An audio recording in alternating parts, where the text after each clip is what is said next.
이제 이어서 청약의 효력 발생과 소멸이라는 내용을 좀 살펴볼 겁니다. 이제 청약의 마무리인데요. 지금까지 청약의 종류를 쭉 봤는데 우리 청약엔 요거 기준으로 청약이라는 걸 기준으로 두 가지로 또 하나 분류할 수 있습니다. 청약에 우리가 첫 번째는 지금 종류 맞죠? 종류. 첫 번째 종류를 봤고요. 두 번째 주제는 이겁니다. 효력 발생. 효력이 발생하는 시기. 두 번째는 효력 소멸. 세 번째죠.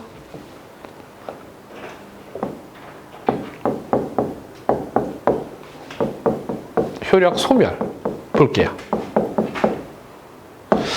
효력 발생, 효력 소멸 이겁니다. 물론 이게 굉장히 중요하게 한 문장을 구성하는데요. 우리가 먼저 이게 있습니다. 먼저 우리 효력이라는 건 여기 우측에 잠깐 좀 그 외로 잠깐 나눠 쓸게요. 효력이라는 거는 효력 발생이라는 거에서 첫 번째는 발신주의라고 해서 발신주의. 두 번째는요, 도달주의라는 게 있어요. 도달주의. 얘에 대한 내용을 먼저 이해한 후에 진행한다면은 더 쉽게 이해가 되실 겁니다. 발신주의라는 거, 발신, 우리 발신자 번호, 발신자 뭐예요? 보내는 사람이 발신자라고 합니다. 그럼 발신이란 뜻은 뭐예요? 보내다예요. 결론, 청약을 보내는 순간 효력 발생이에요.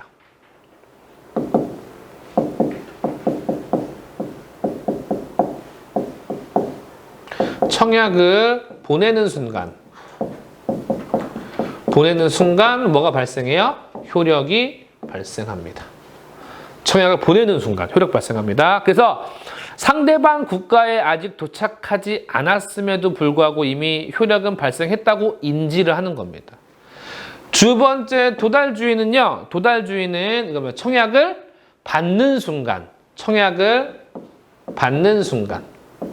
도달은 다른 말로 도착입니다. 도착. 네. 도착이라는 뜻과 동일해요. 네. 청약을 받는 순간. 청약을 받는 순간이라고 좀 적어 주실게요. 받는 순간. 네. 받는 순간 적어 주실게요. 예. 근데 하나 제가 아직 안 적었어요. 근데 시험에 잘 나오지는 않기 때문에 안 적었는데 이런 말이 있어요. 그러니까 번외로 번외로 3번, 그러니까 번외로 당구장 표시로 적을게요. 잘 안 나옵니다. 요지주의, 요지주의란 말은 청약을 받은 사람이 청약을 뭐까지 해야 돼요? 인지하고 이해까지 했을 때 비로소 발생한다는 건데 잘 안 씁니다. 청약을 받은 후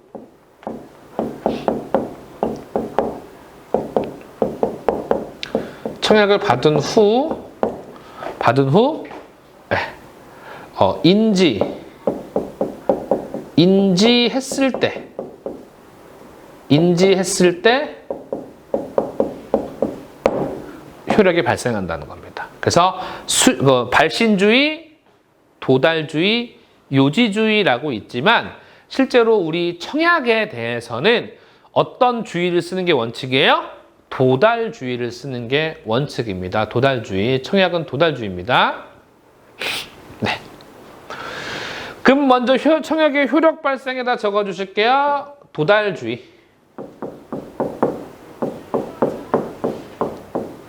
도달주의. 청약은 도달주의입니다. 네. 끝! 네. 그래서 반드시 청약은요, 상대방 국가의 어떠한 이메일이면 이메일, 우체통이면 우체통, 즉 도착했을 때 비로소 효력을 발생하는 겁니다. 네. 끝입니다. 그럼 효력 소멸 보실게요. 효력이 사라진대요. 청약으로서의 효력이 사라진대요. 더 이상 청약이 아닌 게 되는 거죠. 뭐가 있을까요? 첫 번째, 상대방의 거절. 상대방이 거절하는 순간 제가 보낸 청약은 의미가 없어지는 거잖아요. 맞죠? 상대방의 거절.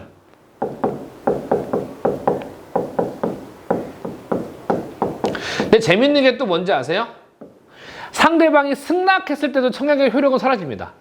상대방이 승낙을 하잖아요. 그럼 그 청약은 yes로서 남고 없어져 버리는 거예요.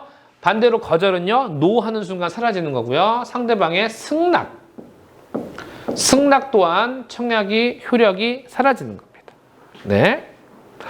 그 다음에 이제 우리가 기출문제 풀 때 봤었는데요. 청약의 철회 그리고 취소가 있죠.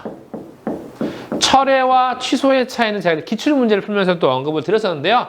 철회는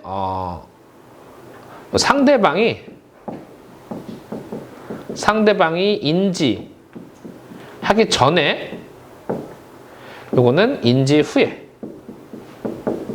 즉 말로 설명할게요. 제가 보낸 청약을 상대방이 아직 인지하기 전에 제가 보낸 청약을 제가 거두어 드립니다. 이걸 철회라고 하고요. 취소는 제가 상대방에게 청약을 보냈는데 상대방이 그 청약을 인지를 했습니다. 그리고 생각하는 과정에서 제가 다시 청약을 없었던 일로 합시다라고 거두어 드리는 것을 취소라고 해요. 즉 상대방이 제가 보낸 청약을 알고 있지 못한 상태에서 없던 걸로 하자 철회. 제가 보낸 청약을 상대방이 알고 있는 상태에서 없던 걸로 합시다라고 하는 거는 취소라는 겁니다. 물론 이거를 구분하는 문제는 나옵니다. 실제로. 네, 그 다음에 이제 우리가 여러분 확정 청약할 때 반드시 무엇을 명시하라고 했냐면은 청약의 유효기간을 명시하라고 했습니다. 따라서 청약의 유효기간을 명시하여야 하는데 그러한 유효기간이 끝나버렸어요. 다른 말로 유효기간의 경과. 유효기간이죠. 한글도 모르죠, 제가. 유효기간의 경과. 즉, 유효기간이 경과가 되면은 그 청약은 효력이 소멸됩니다. 우리 유통기한이랑 마찬가지죠. 좋습니다. 나머지 교재를 보신다면요. 54페이지 양가로 2번에 효력 소멸의 청약 철회, 취소, 거절, 반대 청약, 경과, 사망, 계약 이행의 위법, 그리고 이제 다른 내용 뭐 있다고 하면은 모두 다 효력이 소멸되는데 좋습니다. 이 정도만 정리하셔도 큰 문제 없습니다, 여러분. 좋습니다. 청약은 실질적으로 여기서 끝이에요. 실질 청약은요. 그럼 반대로 여러분 이제 55페이지 승낙 볼게요. 승낙은 종류도 하지만 조금 내용이 좀 간단합니다. 예, 요거 냅둘게요. 요거 효력 발생은 냅두고 여기서 다 지우고 승낙을 좀 보겠습니다. 승낙은 되게 간단합니다. 그래서 승낙 같이 볼게요. 저랑. 일단 승낙이라는 것 자체는 뭐가 있기 때문에 먼저 청약이 있기 때문에. 그래서 승낙은요, 이겁니다. 청약에 대한 동의를 하는 거예요, 안 하는 거예요? 동의의 의사표시예요. 근데 여러분, 제가 이 영상을 보고 계신 여러분들은 제가 물어보겠습니다. 여러분이 누군가한테 제안을 했어요. 근데 5가지의 제안을 했는데 이거를 완벽히 5가지 전부 다 승낙한 게 아니라 한 3가지만 하고 2가지 싫대요. 이거를 완벽한 승낙이라고 볼 수 있나요, 없나요? 없겠죠. 그래서 승낙은 반드시 완벽할 것. 승낙은 청약 전부에 대해 승낙일 것. 청약 전부에 대해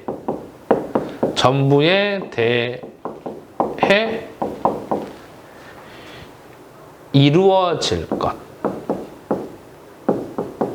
네, 5가지 내용을 청약화시켜 보냈다면 그 5가지를 전부 다 승낙해야 됩니다.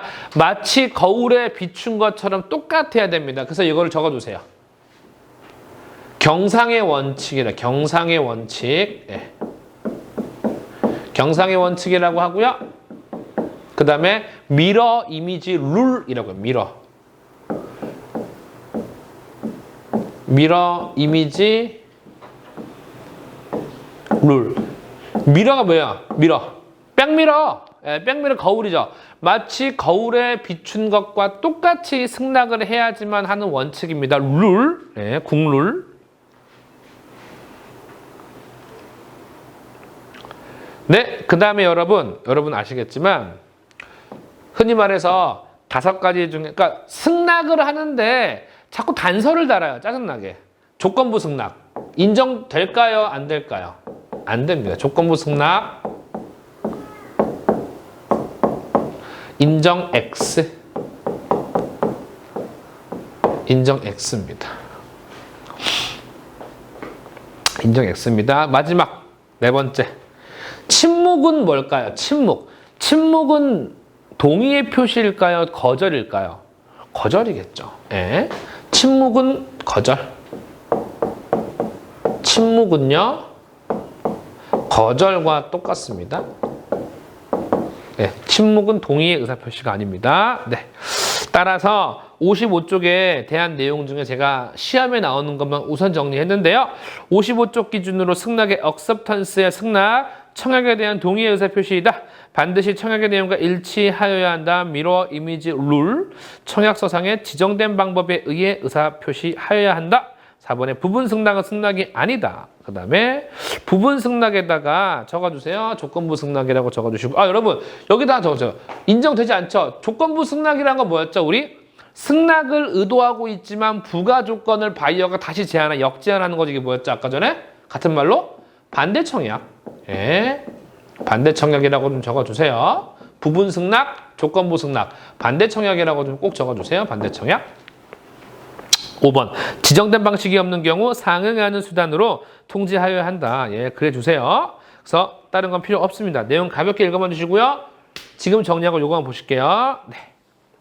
다음 장 이제 승낙의 효력 발생 시기라고 해서, 여러분 효력 발생 시기라고 해서 요것도 똑같습니다. 무슨 주의, 청약과 똑같으면 무슨 주의고요? 효력 발생, 도달주의. 효력 발생은요,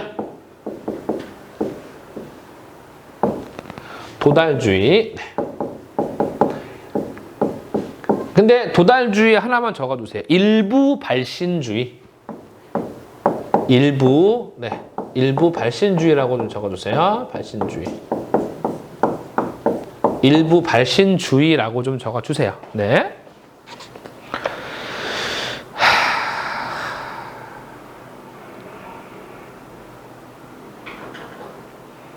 네, 그 다음에 여러분 교재 중심으로 56쪽에 승낙의 효력 발생 시기에 발신주의, 2번에 도달주의, 3번에 요지주의 있습니다. 네, 앞서 설명드린 세 가지고요. 일단 청약의 승낙 역시 도달주의를 채택하는 게 일반적인데 일부는 발신주의를 채택한다는 교재의 표를 한번 참고만 해주시고요. 하단에 반괄호 3번에 승낙의 효력 소멸이라고 있는 거 X입니다. 네, 나중에 기출 풀 때 알아가야 될 것들이 더 많습니다. 지금은 느낌만 가져가시고 일단 지금 한 절반 정도의 겉핥기면 충분하시기 때문에 큰 신경 쓸 필요 없고요. 이 정도만 봐주시면 될 것 같습니다. 확인 학습이라는 거 뭐 시간 되시면 풀어만 주시고요. 굳이 안 풀어도 큰 문제 없습니다. 지금은 느낌만 가져가는 시간이니까요. 57페이지 보시면 매매계약서의 예시라고 해서 세일즈 컨트랙트라고 있죠. 실제 매매계약서 양식입니다. 물론 분류식 계약이다 보니까 정해진 양식 꼭 이렇게 쓸 필요는 없습니다. 네, 좋습니다. 예, 승낙 여기까지 보셨고요. 승낙은 좀 짧습니다. 짧고요. 한 가지 안 한 게 있다면 요거 하나만 해볼까요? 마무리로요. 5번에다가 갑자기 떠올라서 5번 제가 말로 할게요. 만약에 제가 청약을 보냈어요. 여러분 청약을 보냈는데 상대방이 대답은 하지 않고 저한테 바로 돈을 보내준 거예요. 볼펜 10개를 10,000원에 파는데 볼펜 10개 사실래요? 라고 해서 보냈는데 대답은 안 하고 바로 10,000원 입금시킨 거예요. 그럼 제 물건 사겠다는 거예요? 안 사겠다는 거예요? 사겠다는 거잖아요. 이게 뭐예요? 행위에 의한 승낙. 행위에 의한 승낙. 교재에 없으니까 한번 적어볼게요. 제가 누구한테 고백을 했어요. 좋아한다고, 사귀자고. 근데 그녀가 아무 말 없이 제 손을 잡고 제 팔짱을 싹 끼는 거예요. 그럼 사귀는 거 안 사귀는 거예요? 사귀는 거죠, 이거. 예. 알고 보니까 어장이었더라고요. 예. 좀 마음이 안 좋고요. 그 다음에 이제 57쪽 보셨고, 교재에는 뭐 행위에 의한 승낙은 없습니다. 그래서 상대방이 명시적으로 의사표시를 하지는 않았지만 청약에 있는 내용 그대로 행위를 보여줬어요. 얼마까지 승낙의 의사표시 또는 대금을 입금 바랍니까? 승낙의 의사표시를 해주세요라고 하는데 의사표시는 따로 안 하고 바로 돈을 입금해버린 거예요. 계좌번호 적어놨는데. 그럼 사겠다는 거죠. 예. 좋습니다. 예. 이렇게 봐주시고요. 예, 기출문제 풀어주시고 질문 있으신 분은 언제든 뭐 유튜브나 티치온 사이트에서 댓글 남겨주시고요. 그럼 큰 문제 없을 것 같습니다. 다음 시간에는 CISG에 대한 내용을 심도 있게 다뤄볼 예정입니다. 여러분 고생하셨고요. 여기서 마치겠습니다. 수고하셨습니다.